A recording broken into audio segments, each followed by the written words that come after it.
family bought Bitcoin when it was $900? They didn't make any money at all. Welcome to Bitcoin in 2 minutes, your dumbest source for Bitcoin news and investing. Today's topic, why it might be smarter to mine Bitcoin than invest it, and why I traditionally only mine about 6 months out of the year. Today's episode sponsor, taco shells. Taco shells. We're not the only thing that's corny. So these are my top 8 reasons for why you may want to mine Bitcoin instead of invest in it. Number 1, if you play video games, nerd! Are you on a gaming desktop? You might already have the equipment that you could get started at it and practice and get good at it before you start building multi GPU rigs or investing in hash miners.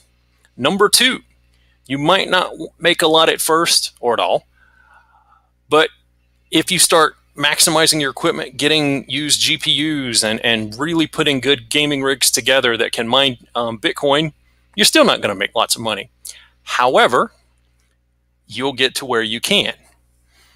If you have 110 volts on your house, you may want to upgrade to 220. It does get slightly cheaper. And if you are an international viewer not in the States or in Japan, then you already should have access to 220 or more. I love sticking my fingers in light sockets on 220. It's so much fun. It's definitely electrifying. Good for you.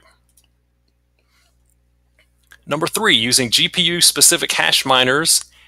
They have a value when you're done mining with them. So if Bitcoin just crashes and goes away, you can still sell your gaming rigs for more probably than a Bitcoin hash miner, but you'll be able to recoup at least some of the cost of your investment over time. Number 4, with mining, you can tweak your equipment to the coin or the coin. Now I'm being really corny. Or the coin to the equipment.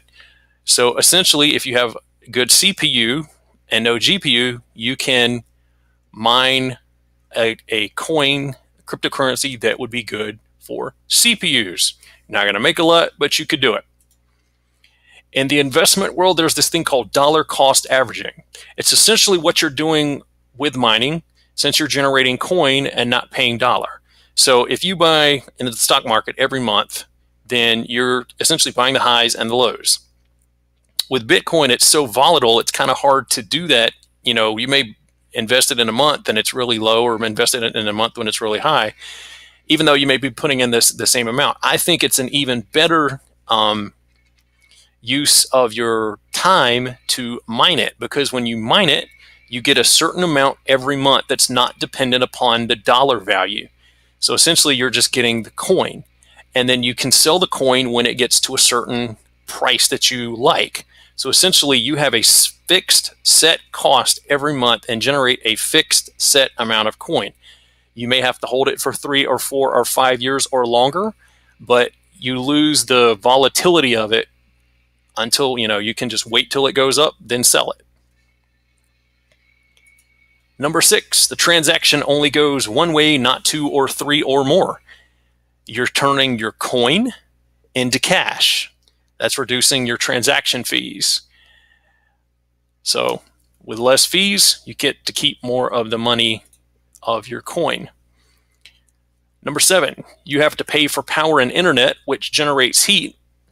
If it's in the winter and it's cold outside, you can generate heat in your house, heat your house by making Bitcoin or whatever cryptocurrency you're mining, and you somewhat get a better return on your investment.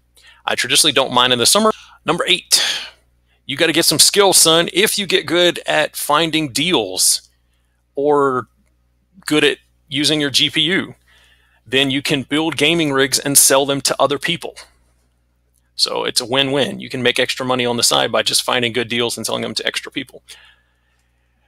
If you found this video helpful, don't know who did or who would, there's my email if you want to email me.